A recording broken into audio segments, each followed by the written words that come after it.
জনতার অভ্যুত্থানের মুখে ভারতে ঠাঁই নেয়া বাংলাদেশের সাবেক প্রধানমন্ত্রী শেখ হাসিনাকে দেশে ফেরত পাঠানোর ইঙ্গিত দিয়েছেন প্রধানমন্ত্রী নরেন্দ্র মোদী।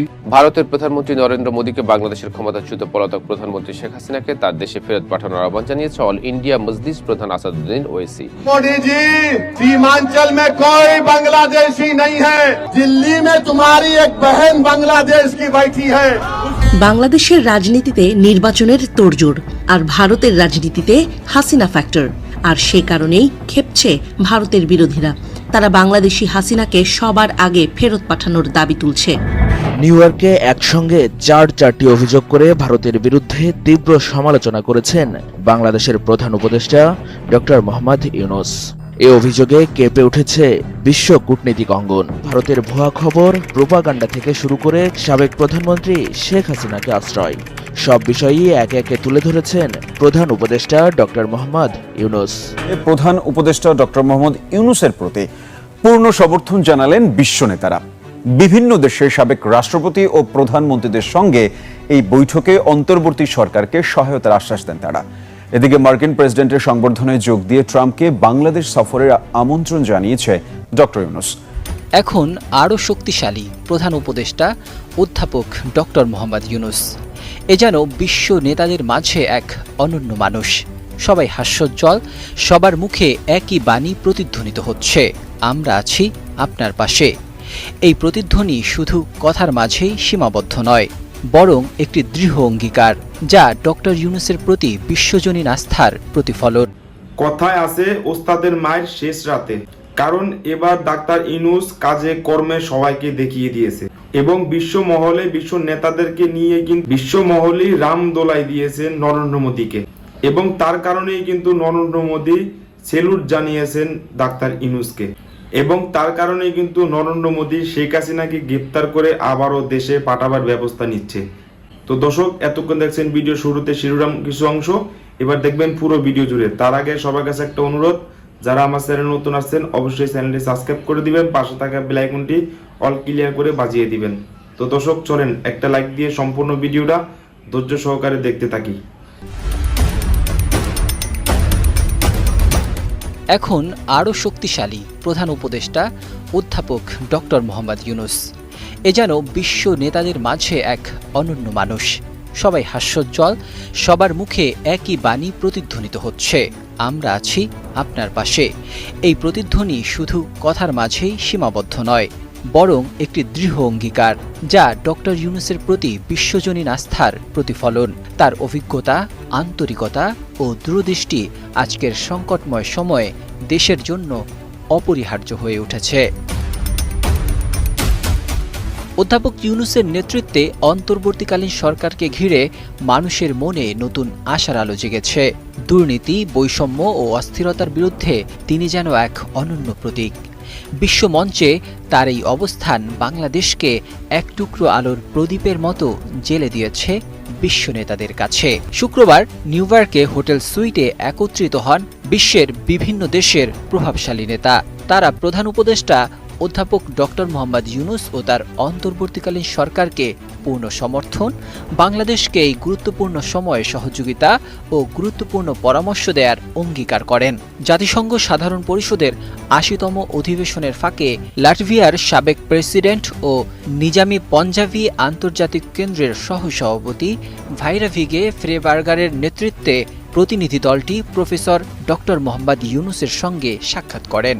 উচ্চ পর্যায়ের এই দলে ছিলেন স্লোভেনিয়ার সাবেক প্রেসিডেন্ট বরুত পাহর, সার্বিয়ার সাবেক প্রেসিডেন্ট বারোস তাদিচ, লাটভিয়ার সাবেক প্রেসিডেন্ট অ্যাগিলস ভেলিসড, ইউরোপীয় কাউন্সিলের সাবেক প্রেসিডেন্ট ও বেলজিয়ামের সাবেক প্রধানমন্ত্রী চার্লস মিশেল, গ্রিসের সাবেক প্রধানমন্ত্রী জর্জ পাপেন্দ্রেউ, বুলগেরিয়ার সাবেক প্রেসিডেন্ট রোসেন প্লেভনেলিভ ও পেতার স্টোয়ানোভ, ক্রোয়েশিয়ার সাবেক প্রেসিডেন্ট ইভা জোসিপোভিচ, বসনিয়ার হার্জেগোভিনার সাবেক প্রেসিডেন্ট ভ্লাদিন ইভানিচ এবং মরিশাসের সাবেক প্রেসিডেন্ট আমিনা গুরি ফাকিম। এছাড়া বিশ্বের আরও অন্যান্য অনেক নেতা উপস্থিত ছিলেন। অধ্যাপক ইউনুসকে কাছে পেয়ে এসব নেতারা যেন ভালোবাসায় সিক্ত। অধ্যাপকের নেতৃত্ব ও আজীবন দারিদ্র্য দূরীকরণ এবং সামাজিক ন্যায় বিচার প্রতিষ্ঠায় তার অবদানের প্রশংসা করে তারা বলেন, আমরা আপনাকে এবং বাংলাদেশের জনগণকে সমর্থন জানাতে এসেছি, আমরা আপনার পাশে আছি। তারা উল্লেখ করেন, প্রফেসর ইউনুসের নেতৃত্বে বাংলাদেশ সাম্প্রতিক সময়ে উল্লেখযোগ্য অগ্রগতি অর্জন করেছে। তারা আরও বলেন, দীর্ঘ ১৬ বছরের দুর্নীতি, শোষণ ও কুশাসনের কারণে দেশটি এখন বড় ধরনের চ্যালেঞ্জের মুখোমুখি রয়েছে। এছাড়া এনজিআইসির ভাইস প্রেসিডেন্ট ইসমাইল সেরাগেলদিন বলেন, আপনার প্রয়োজন হলে আমরা আছি। এ সময় প্রফেসর ইউনুস বলেন, সীমিত সম্পদের কারণে জনগণের প্রত্যাশা পূরণ করাই এখন সবচেয়ে বড় চ্যালেঞ্জ। মানুষ তাৎক্ষণিক পরিবর্তন দেখতে চায়, কিন্তু আমাদের অবশ্যই তরুণদের স্বপ্ন পূরণ করতে হবে।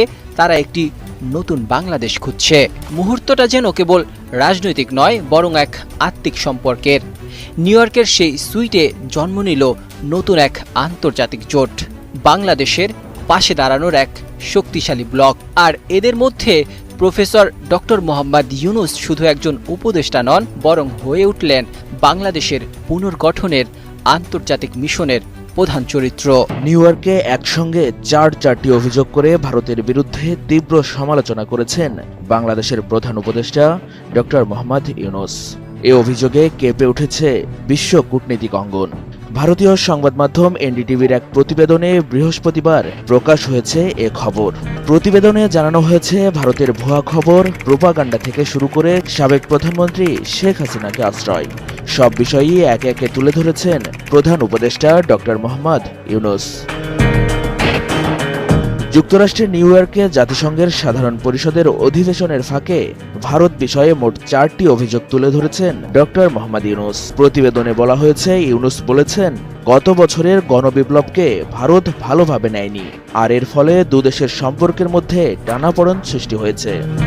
ওই প্রতিবেদনে আরও বলা হয়, ইউনুস অভিযোগ করেছেন, ভারতের সংবাদ মাধ্যমগুলো ভুয়া খবর ছড়িয়েছে, ভারতের আন্দোলনকে ইসলামী আন্দোলন হিসেবে প্রোপাগান্ডা করেছে। এছাড়া সাবেক প্রধানমন্ত্রী শেখ হাসিনাকে আশ্রয় দিয়ে ভারত পরিস্থিতিকে আরো জটিল করেছে। এনডিটিভির ওই প্রতিবেদন অনুযায়ী ডক্টর মোহাম্মদ ইউনুসের আরেকটি গুরুত্বপূর্ণ অভিযোগ হলো, দক্ষিণ এশিয়ার আঞ্চলিক জোট সার্ককে পুনর্জীবিত হতে দিচ্ছে না ভারত, ফলে আঞ্চলিক সহযোগিতা কার্যত থেমে গেছে। উল্লেখ্য, সবশেষ 2014 সালে সার্ক সম্মেলন অনুষ্ঠিত হয়। 2016 সালে পাকিস্তানে সন্ত্রাসী হামলার পর ভারত সম্মেলনে অংশ নেয়নি, তখন থেকে জোটটি কার্যত নিষ্ক্রিয়। এর পরিবর্তে ভারত এখন বেশি গুরুত্ব দিচ্ছে বিমস্টেককে। যদিও সবশেষ বিমস্টেক সম্মেলনে ভারতের প্রধানমন্ত্রী নরেন্দ্র মোদীর সঙ্গে বৈঠক করেন ডক্টর মোহাম্মদ ইউনুস। मोदी जी, सीमांचल में कोई बांग्लादेशी नहीं है। भाई, बांग्लादेश में जो हुआ आप भी तो जिम्मेदार है मोदी। दिल्ली में तुम्हारी एक बहन बांग्लादेश की बैठी है। বাংলাদেশের রাজনীতিতে নির্বাচনের তোড়জোড়, আর ভারতের রাজনীতিতে হাসিনা ফ্যাক্টর। বাংলাদেশে অনুপ্রবেশকারী ঠেকানোর নামে মূলত মুসলিম নিপীড়ন শুরু করেছে নরেন্দ্র মোদীর প্রশাসন, আর সে কারণেই ক্ষেপছে ভারতের বিরোধীরা। তারা বাংলাদেশি হাসিনাকে সবার আগে ফেরত পাঠানোর দাবি তুলছে। সাম্প্রতিক সময়ে অবৈধ অভিবাসীদের বিতাড়নের নামে বড্ড বেশি বাড়াবাড়ি করছে ভারত। বাংলাভাষী কাউকে পেলেই বাংলাদেশি আখ্যা দিয়ে তাদের পুশিন করা হচ্ছে। আক্রোশ আছে মুসলিমদের ওপরও। আদতে অবৈধ বাংলাদেশিদের পরিবর্তে নিজ দেশের সাধারণ জনগণকেও জোর করে বাংলাদেশে পুশিন করছে তারা। বিশেষ করে ভারতের মুসলিম নাগরিকদের বাংলাদেশি ট্যাগ দিয়ে তাদের বিরুদ্ধে ধরপাকড় শুরু করেছে ভারত সরকার। এরপর সুযোগ বুঝে সীমান্ত দিয়ে তাদের পাঠিয়ে দেওয়া হচ্ছে বাংলাদেশে। আর এসবের পেছনে কলকাঠি নাড়ছেন খোদ ভারতের উগ্রবাদী প্রধানমন্ত্রী নরেন্দ্র মোদী। এবার নরেন্দ্র মোদীর ক্ষমতাসীন দল বিজেপি অভিযোগ করেছে যে বিহারের সীমাঞ্চল অঞ্চলে অবৈধ বাংলাদেশি অনুপ্রবেশকারীরা বসবাস করছে।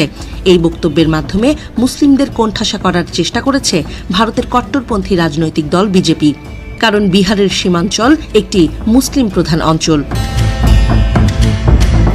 এই অভিযোগ তুলেছেন ভারতের প্রধানমন্ত্রী নরেন্দ্র মোদী। সম্প্রতি এক নির্বাচনী সমাবেশে ভারতীয় কংগ্রেস ও রাষ্ট্রীয় জনতা দল আরজেডির বিরুদ্ধে মোদী অভিযোগ তোলেন, এসব দল বাংলাদেশি অনুপ্রবেশকারীদের ভারতের বুকে আশ্রয় দিচ্ছে।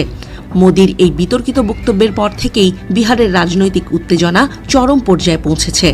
মোদির এই মন্তব্যের তীব্র বিরোধিতা করেছেন ভারতের রাজনৈতিক দল AIMIM প্রধান আসাদুদ্দিন ওয়াইসি। উল্টো বাংলাদেশ থেকে পালিয়ে যাওয়া শেখ হাসিনাকে আশ্রয় দেওয়ার বিষয়ে তিনি মোদিকে খোঁচা দেন। মোদির সমালোচনা করে ওয়াইসি বলেন, মোদি বলছেন যে বিহারে বাংলাদেশ